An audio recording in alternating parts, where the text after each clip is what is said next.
umekuwa sasa ni vema ukajitegemea ili kuwapa nafasi madogo zako wengine. Ni maneno ya Baba Levo, ambapo aliweza kuchapisha maneno hayo akiwa na mwaga Lavalava na kutoa taarifa kuwa Lavalava ameshaondokana na WCB Wasafi, ambapo Baba Levo aliweza kuchapisha ujumbe mrefu ambao ulikuwa unathibitisha kwamba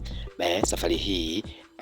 Lavalava, msanii kutoka WCB Wasafi, ameweza kuondoka kunako record label hiyo na kuungana na wasanii wengine ambao walisha kutoka kwenye hiyo lebo baada ya kuweza kutumikia kwa miaka kadhaa, ambapo safari hii baada ya Mbosso kuweza kutoka ndani ya mwaka huu, basi safari hii imeweza kumfikia Lavalava, ambapo katika ukurasa wake wa Instagram wa Baba Levo aliweza kuchapisha maneno ambayo yalikuwa yanasomeka namna hii: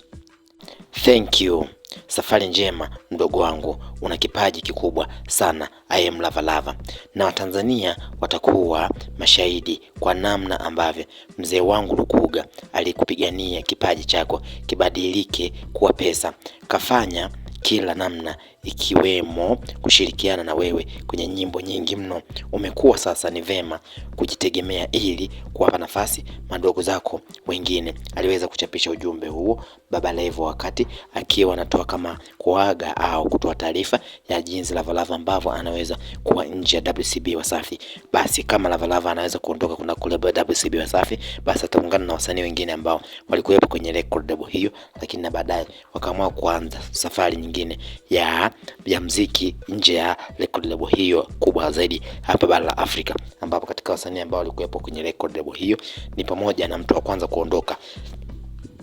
ambaye alikuwa ni Rich Mavoko ambaye aliweza kuondoka kuna record label hiyo mwaka 2018, lakini baadaye akafuata Harmonize aliweza kuondoka kwenye record label hiyo mwaka 2019, lakini baadaye mwaka 2023 ndipo